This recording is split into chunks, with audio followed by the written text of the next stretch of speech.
Okay. Got a couple things. One, since this weird note card situation, I decided that the last page of the test is going to have this on it and this on it. So the last page of the test will be those two things. Okay. So with that, I'm going to do a couple problems here and we're going to call it. So one, I thought we should look at this problem. Find the coefficient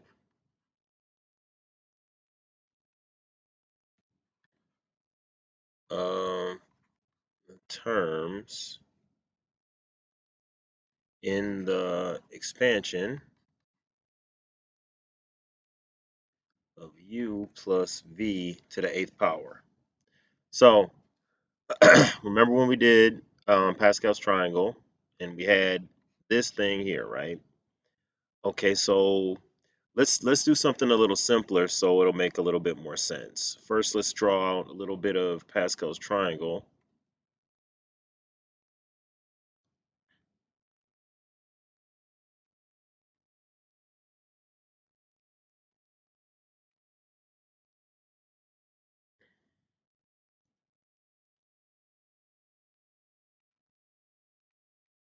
Okay, so let's just go there and let's do a couple. We're going to do the expansion 2, 3, and we're looking at u plus v to the fifth power.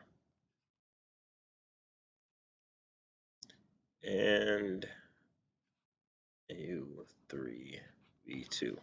Okay, so there are a couple ways we could do this. One, we can just say, okay, we're looking at u plus v to the fifth power.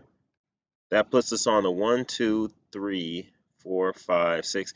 Technically it's 6, but we're going to call it the fifth row. The fifth row of Pascal's triangle, right?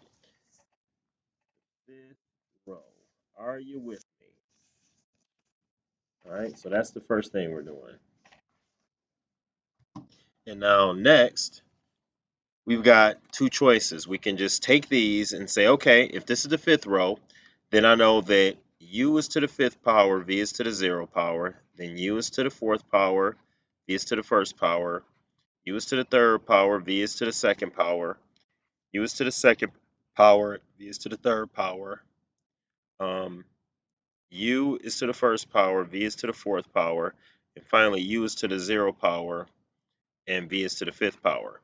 So if I'm looking for the coefficient of u2, v3, that would be a 10. Now this is with no coefficients in this problem. If there were numbers in here, it would change everything. So we're just working with this. u1, v4, that would be 5. And then finally, u3 and v2 would be 10. Now, there's another way to do this without using Pascal's triangle. It's by using factorials. It's the reason that we started talking factorials, okay? So I'm going to look at u2, v3. So because when I add them together, it's the fifth power, I'm going to take the fifth factorial over the second factorial times the third factorial. This is the reason that we started working with factorials. So what does this mean? Well, that's 5 times 4 times 3 times 2 times 1 over 2 times 1 times 3 times 2 times 1. Well, if I look at it, let's get a red out here. 3, 2, 1 and 3, 2, 1 cancel each other out. So now I've got 5 times 4 divided by 2 times 1. So 20 divided by 2 is 10. Hey, that's exactly what I got right there. So I didn't have to draw Pascal's triangle out to get to that. That's why we were learning or reviewing factorials so we could do this. So then let's try the next one. u1 v to the fourth. u1 v to the fourth. So that's going to be 5 factorial because we're still talking 1 plus 4 is 5. Then I've got 1 factorial, 4 factorial. So that's 5 times 4 times 3 times 2 times 1 over 1 times 4 times 3 times 2 times 1. And then we'll get this buddy out here. 4, 3, 2, 1, and 4, 3, 2, 1 cancel each other out. I got 5 over 1. 5 over 1 is 5. Boom, 5. And then last but not least, I've got the same thing here of u to the third, v to the second. That's going to be 5 factorial over 3 factorial times 2 factorial. It's the same thing there. It's just a reverse order. So I've got 5 times 4 times 3 times 2 times 1 over 3 times 2 times 1 times 2 times 1. So this will cancel off. This will cancel off. I'm left with 20 over 2, which is 10. Boom. So see, I can do it without that. Now, again, this only works if I got no numbers. When I start saying something like 1 plus v to the 5th power, it's going to change things. Or if I'm talking about um, u plus 2v, then it changes things to the 5th power. It changes things. But when we're talking about coefficients of 1 to both my variables, right, like this, then I can do that. So now knowing that, let's go back up to this problem and let's erase this and do this the real quick way, and then we'll do the Pascal's triangle way. So that was expansion of 8. So let's see. Let's first give ourselves another piece of paper. And okay, so we were looking for u2v6 in the expansion u plus v to the 8th power. So I need to go to the 8th. 1, 2. So that's 3. That's 4. It's 5.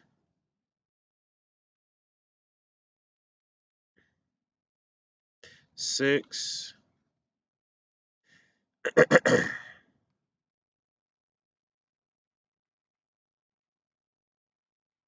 And I'm going to wait on 8. So now I've got u to the 2, v to the 6. So that's 8 factorial over 2 factorial times 6 factorial. Well, I don't have to work this all out. I can say 8 times 7 times 6 factorial over 2 factorial times 6 factorial. Just the quick, dirty way to do it. These two cancel each other out. So now I got 8 times 7 over 2. 2 factorial is 2 times 1. So that's 56 over 2. So 2 goes into 56. What is that? 28. So let's see if we get that by finishing this. So I got 1, 8. That's 28. That's 56. That's 70. It's 56. It's 28. That's 8 and 1. So I want u to the 2nd, v to the 6th. Well, let's go. So the first term is u to the 8th, v to the 0. Second term is u to the 7th, v to the 1st. U to the 6th, v to the 2nd. U to the 5th, v to the 3rd. U to the 4th, v to the 4th. U to the 3rd, v to the 5th. U to the 2nd, v to the 6th. Right here. Wow, what a coincidence. It works. So that's just something I thought I'd throw in there. Like I said, you can do it either way. The factorial, if you know how to do factorials, is not that bad. The math isn't really that bad. You're not even going to need a calculator. Okay. All right, so let's do a couple more problems. Okay, let's talk about this puppy right here. x to the fourth minus 4x squared minus 45. I want to find all the solutions for the quadratic equation and then write it in factored form. So factored form means I want to write it like this. Excuse me. So I've got x to the fourth and negative 45. So I need to think about what two terms do I multiply to give me x to the fourth? Well, that's x to the second and x to the second. And then what two numbers do I multiply to give me 45? But when I subtract them, I get 4. Well, there's only a couple ways to get 45. 1 to 45 and 9 times 5. Now, this tells me the sign of the biggest number, negative 4. So that's a negative here and a positive there. Now, we've been working on how to factor these problems. So when I look at this one right here, this is what, Malcolm? Difference of squares. So that's x plus 3 times x minus 3. Now this one, x squared plus 5. Now what is that? Well, we've been doing that. That's x squared minus a negative 5, right? So then what happens when I factor that? That's going to be x plus and x minus. I need the square root of 5. Well, the square root of 9 is 3. Well, the square root of 5 is, guess what? The square root of 5. But that's a negative 5, so I'm going to put an I in front. So then that works out to be this. I had to scrunch this over, so I'm moving these two over now. So that's factored form right there. And then I want to find the solutions. So x can equal I times the square root of 5, negative I times the square root of 5, 3, and negative 3. Those are my solutions. So you need to be ready to do something like that. Also, let's give you one of these.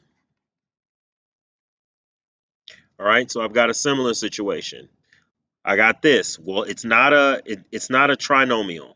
So it's not two binomials times each other to give this. So the first thing I do is look at this and say, oh, well, I can factor out an x. So that leaves me with x squared plus 4.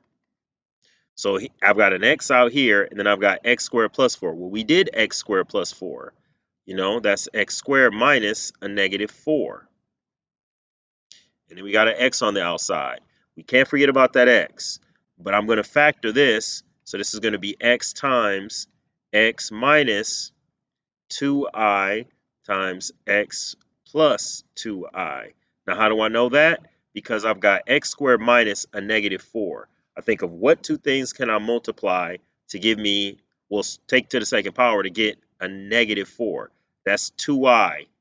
2i times 2i. 2 times 2 will give me 4. I times I will give me I squared, which is a negative 1. And then that gives me negative 4. And then I need the difference of squares, right? X squared minus negative 4. So then that's where I get these. So that's the factored form. And now I need to write what x equals. Well, when it's just x, how do I get 0? Easy, 0. And then it's 2i and negative 2i. So you need to be ready to do that. Let's see. What else we got? Let's do a couple more problem.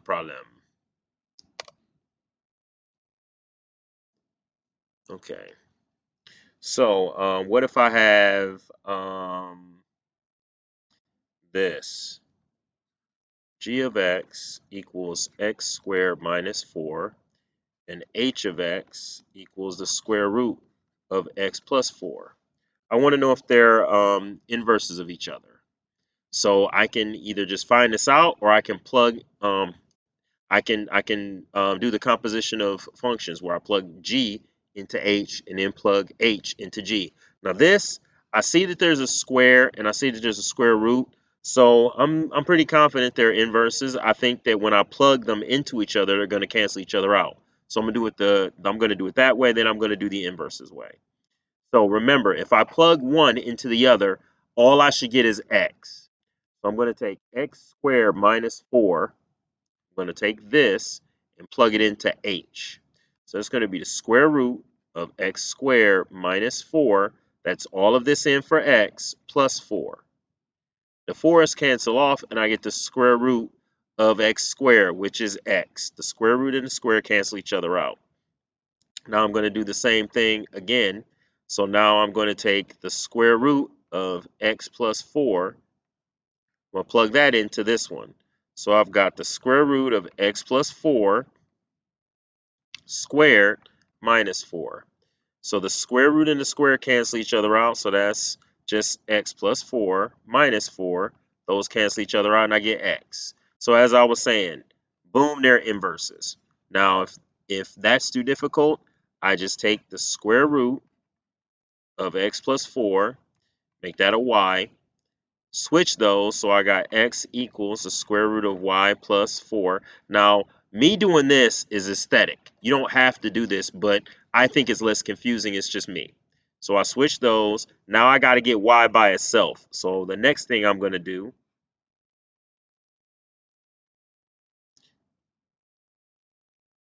is square both sides. So that's x squared equals y plus 4. Then I'm going to subtract 4 from both sides and get x squared minus 4. Boom. Now I'm going to take this.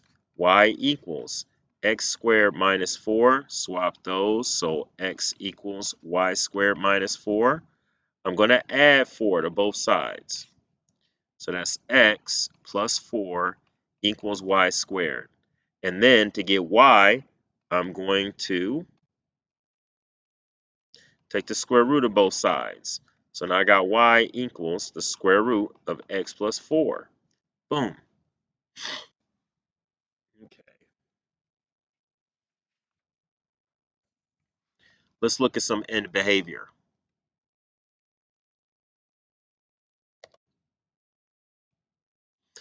Some end behavior. So I've got 3x minus 6 over x plus 2. I've got x squared minus 8 over x cubed minus x minus 4. And then I've got x cubed plus 2x minus 1 over x squared minus 8. So I'll look at these, and I'm focusing on the problems that got the parts that got variables. So the constant parts, they kind of fall off. Or better still, I'm looking at the part of the numerator and the denominator that has the highest exponent. All right. So here I've got 3x and x. These two things are what have the highest exponent. So that's what I'm going to focus on. Right here has the highest exponent, so that's what I'm going to focus on. And here have the highest exponent, so that's what I'm going to focus on. Now be wary that you look at the whole problem.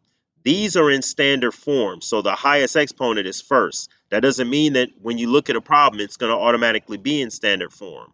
So be careful. So now I've got 3x over x. I've got x squared over x cubed, and I have x cubed over x squared. So what does that exactly mean? Right? So we're talking end behavior, okay? So when I'm looking at this, right? I'm looking at this, and this also goes back to the asymptote lines. So we're going to think about that. So looking at this, end behavior. Well, the x's cancel off, and I just got 3. So when x goes to positive infinity, right? F of x is going to go to 3, right? When x goes to negative infinity, f of x is still going to go to 3. Because if this is what the main focus of the problem is, I've got a negative x and a negative x. So what does that mean? That means as my numbers get bigger, right? So let's say 1,000. I'm going to have 3 times 1,000 divided by 1,000. The thousands cancel each other out. I'm left with 3. What if I have negative 10,000? I'm going to have 3 times negative 10,000 divided by negative 10,000s. The negatives cancel each other off. The thousands cancel each other off. I'm going to still have 3. Okay? So this one, I've got x squared over x cubed. So what's important to see here is that this kind of simplifies to 1 over x. So when x goes to positive infinity, so as my x's are getting bigger, 1,000, 2,000, 3,000, 10,000, a million, my f of x for my function is going to go to 0. Because when you have a 1 on top and a variable on the bottom, as the bottom gets bigger, it's getting closer to 0 because a fraction is getting smaller and smaller and smaller. Well, the same thing happens if I'm going to negative infinity. If I'm going to negative infinity, right, it's still going to get closer to 0 as whatever the top is. If it's a constant, so it doesn't have to be 1, it could be 5, it could be pi, it could be -2, whatever. The bottom line is the if the bottom has got the variable and the top doesn't, it's going to go to 0. And then last but not least, I've got x to the third and x to the second. So that's going to sort of simplify to x. So what does that mean? Well, when x goes to positive infinity, f of x is going to go to positive infinity. So as my numbers get bigger, 1,000, 10,000, a million, 2 million, it's just going to keep getting bigger.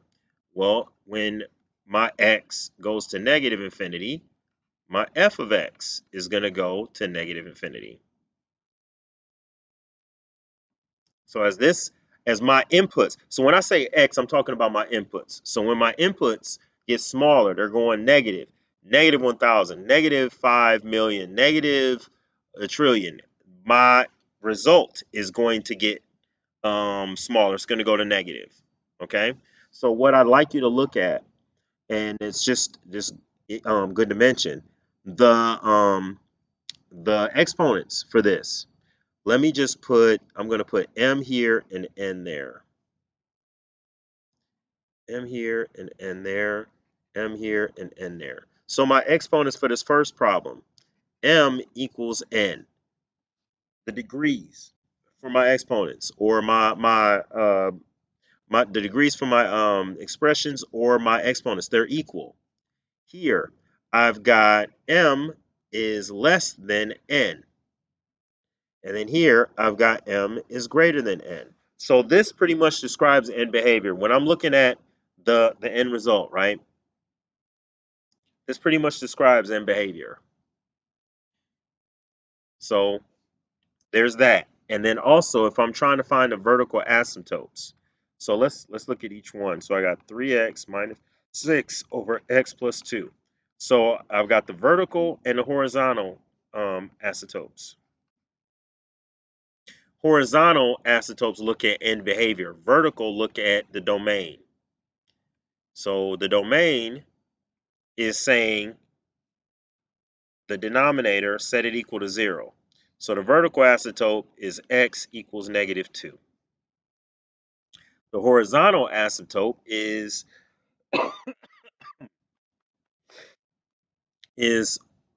what's the end behavior for this problem? Well, the end behavior is going to 3. So then that would be y equals 3. Right? Now it works slightly different for when you've got these situations. So here, right? What's my vertical and horizontal asymptote? So for x squared minus 8 over x cubed minus x minus 4. Okay, I'm going to change this slightly to make it easier on us, but it's going to be kind of the same thing. Man, excuse me. It's going to mean the same thing. It's just so I don't have to figure too much here. Okay, so the bottom is that, but it still works out. Okay, so I've got my vertical and my horizontal. So my vertical is just x cubed minus 4x equals 0. So I factor out an x and get x squared minus 4. So I've got 3 asymptotes. I've got x equals 0, I've got x equals 2, and x equals -2 because I factored this. Because of what, Malcolm? The difference of squares, right? So I've got 3 imaginary lines in my in my vertical. So x would equal 0, 2, and -2. Now my horizontal goes back to the end behavior. Well, it's 1 over x. So m is less than n. So that means my horizontal asymptote is 0 in behavior. Now I'm running out of room, so I'm going to move up and do this last one. So I've got x. I'm going to change this number at the bottom slightly too, just to make things easier on us. X squared minus 9. Okay. So now I'm doing this one. M is bigger than n. The top exponent is bigger than the bottom exponent. So what am I going to get for my vertical asymptote? Well, I've got x squared minus 9.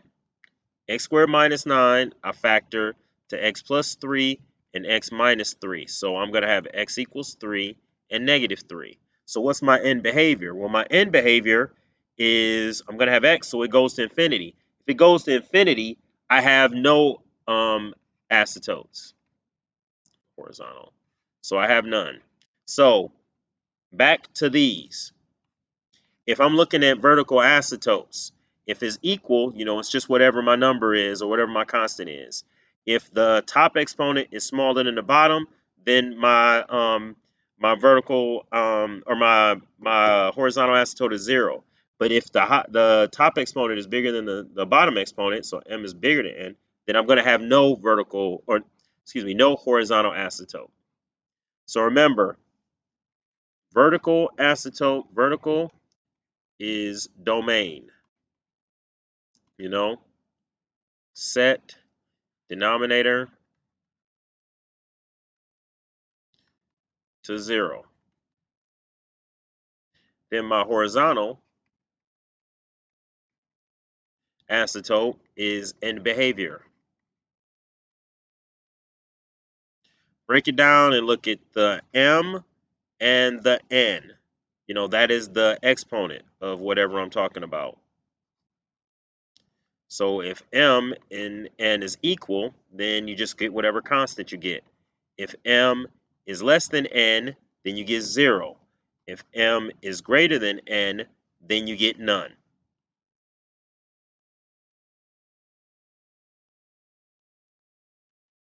And there you have it. That's end behavior. I can't think of anything else off the top of my head. But I will say this, that if you have any questions, one of you guys can text and ask me something. I'm gonna take my little pad home, and I'll do something. Maybe I'll try to post another problem if you give me something. Just text me, or maybe I'll do a Twitch thing, and we can try to do Twitch if that'll work. But this and this I'm going to give you. So those are two things that you do not have to write on your note card. This, I'll have all the pi stuff, all the radiant stuff here. And then I'm going to have this also. So that's the last page of your test. And you don't have, you can rip it off and use it and then throw it away if you like. Okay? So that's it.